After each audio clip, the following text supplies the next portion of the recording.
इस वीडियो में हम लोग देखेंगे परंपरा का मूल्यांकन जो पाठ है उसका शब्दार्थ। किसी भी पाठ को पढ़ने से पहले जो है ना उसका शब्दार्थ देख लेना बहुत ज़रूरी है, उसके कठिन शब्दों का अर्थ, ताकि पाठ जब पढ़ो तो उसको समझने में आसानी हो। यदि किसी शब्द का अर्थ नहीं जानते हो तो उस एक शब्द के कारण उस पाठ को चाहे उस लाइन को समझने में दिक्कत होगी। इसीलिए हम क्या करेंगे, सबसे पहले शब्दार्थ लेंगे। किसका? परंपरा का मूल्यांकन। ये जो पाठ है ना, इसको पढ़ने से पहले हम क्या देखते हैं, इसका शब्दार्थ। इसके बाद हम इस पाठ को पढ़ेंगे। तो चलो शुरू करते हैं। शब्दार्थ को ही इसमें शब्द निधि दिया गया है। क्या दिया गया है? शब्द निधि।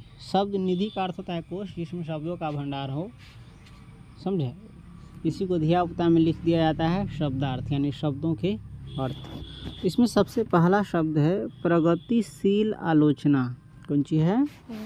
प्रगतिशील आलोचना। इसका अर्थ होता है जो आलोचना सामाजिक विकास को महत्व देती हो। जो आलोचना सामाजिक विकास को महत्व देती हो उसे कहते हैं प्रगतिशील आलोचना। उसके बाद है भौतिकवाद। भौतिकवाद का अर्थ होता है वह विचारधारा जो चेतना या भाव का मूल पदार्थ को मानती हो। वह विचारधारा जो चेतना या भाव का मूल किसे मानती हो? पदार्थ को। उसके बाद है अमूर्त। भौतिकवाद का मतलब समझते हो ना, दुनिया से जिसका चेतना जुड़ा हुआ है। एगो होता है भगवान से जुड़ा हुआ आध्यात्मिक चेतना, जिसको ईश्वर का ज्ञात हो जाता है। इस ब्रह्मांड की जो परम शक्ति है उसका ज्ञात हो जाता है, उसको कहते हैं आध्यात्मिक चेतना। और भौतिकवाद यानी जो पदार्थों से जुड़ी हुई चेतना हो। उसके बाद है अमूर्त। अमूर्त का अर्थ होता है जो मूर्त न हो, जो दिखाई न पड़े या भावमय। अमूर्त का मतलब होता है जो मूर्त न हो। मूर्त यानी जिसका चेहरा, नक्काशी ये सब नहीं हो, जो दिखाई नहीं पड़ता है। ईश्वर दिखाई पड़ता है? हो सकता है जैसा हम लोग उसका चित्र बनाते हो, मूर्ति बनाते हो, वैसा ही हो सकता है। उसको निराकार और साकार दोनों कहा जाता है। वो निराकार भी है, यानी उसका कोई भी रूप नहीं। एक पेड़ में भी तुम भगवान का रूप देख सकते हो, एक इंसान में भी देख सकते हो, एक जीव में भी देख सकते हो, एक छोटे से छोटे जीव में भी देख सकते हो, है ना। और है भी और नहीं भी है, इसलिए उसको साकार और निराकार दो पक्ष के लोग मानते हैं।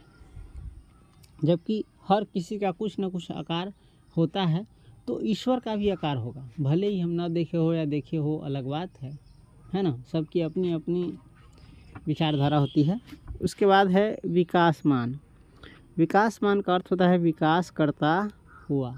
गतिमान का अर्थ जिस प्रकार से होता है गति करता हुआ। चलायमान जो चलित अवस्था में हो, जो चालू हो, उसी प्रकार से विकासमान जो विकास की अवस्था में हो। उसके बाद है प्रतिबिंबित। क्या है? प्रतिबिंबित। प्रतिबिंबित का अर्थ होता है झलकता हुआ, जिसकी छाया दिखलाई पड़े। जैसे पानी में जाओगे तो तुम्हारी अपनी परछाई क्या होगा, उसमें दिखाई देगा, झलकता हुआ, यानी हिलता डुलता हुआ।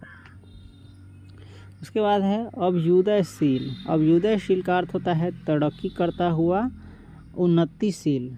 समझ गया? उसके बाद है हरासमान। इसको ध्यान से पढ़ो, ह में र लगा हुआ है, जिस प्रकार से क में र लगा हुआ होता है। तो हरासमान का अर्थ होता है नष्ट होता हुआ, छींचता हुआ या मरता हुआ, जो धीरे धीरे नष्ट हो रहा हो। उसके बाद है यथेष्ट। शरीर भी वैसा ही होता है, जिस प्रकार से देख रहा है, एक बार विकास होता है, फिर विकास की उच्चतम अवस्था तक पहुंचने के बाद क्या होता है, फिर से शरीर का ह्रास होने लगता है और फिर धीरे धीरे शरीर खत्म हो जाता है। उसके बाद है यथेष्ट। यथेष्ट का मतलब होता है पर्याप्त। क्या होता है? पर्याप्त यानी काफ़ी। उसके बाद है आदिम। आदिम का अर्थ होता है अति प्राचीन या सबसे पहला। आदि का अर्थ होता है शुरू। आदि मानव का मतलब शुरू का मानव, है ना, जब शुरुआत हुआ मानवों की तब। व्यंजित। व्यंजित का अर्थ होता है प्रकट, ध्वनित या अभिव्यक्त। जैसे कुआं जो था पहल का, उसमें बोलोगे तो आवाज़ क्या होगा? व्यंजित होगा, यानी गूंजेगा। पूर्ववर्ती। पूर्ववर्ती का अर्थ होता है जो पहले से विद्यमान हो, यानी पहले से मौजूद रहने वाला, जिसको पूर्वज भी कहा जाता है। उसके बाद है नियामक। नियामक का अर्थ होता है निर्मित और नियमबद्ध करने वाला। उसके बाद है द्वंद्वात्मक। द्वंद्वात्मक का अर्थ होता है जिसमें दो परस्पर विरोधी स्थितियों या पक्षों का संघर्ष हो। उसके बाद है नाम लेवा। नाम लेवा का अर्थ होता है नाम लेने वाला या उत्तराधिकारी। उसके बाद है अस्मिता। अस्मिता नहीं है ये है अस्मिता ना, अस्मिता इसको पढ़ा जाना चाहिए, सुविधा के लिए लिखा है। अस्मिता का अर्थ होता है अस्तित्व या पहचान। उसके बाद है एकात्मकता। एकात्मकता का अर्थ होता है एकता या आत्मा की एकता। उसके बाद है अविच्छिन्न। अविच्छिन्न का अर्थ होता है लगातार, निरंतर या अटूट। उसके बाद है न्यून अधिक। न्यून अधिक का अर्थ होता है कमोबेश, जिसको कम बेश का कहा जाता है। समर्थ। समर्थ का अर्थ होता है सक्षम या सुयोग्य। उसके बाद है वंचित। वंचित का अर्थ होता है अभावग्रस्त। उसके बाद है प्रभुत्व। प्रभुत्व का अर्थ होता है अधिकार या स्वामित्व। उसके बाद है विशद। विशद का अर्थ होता है व्यापक या विस्तृत। उसके बाद है पुनर्गठित। पुनर्गठित का अर्थ होता है फिर से व्यवस्थित। इसके बाद है अपव्यय। अपव्यय कहते हैं फिजूल खर्ची को, यानी फालतू का जो खर्च करता है उसको। उसके बाद है आत्मसात।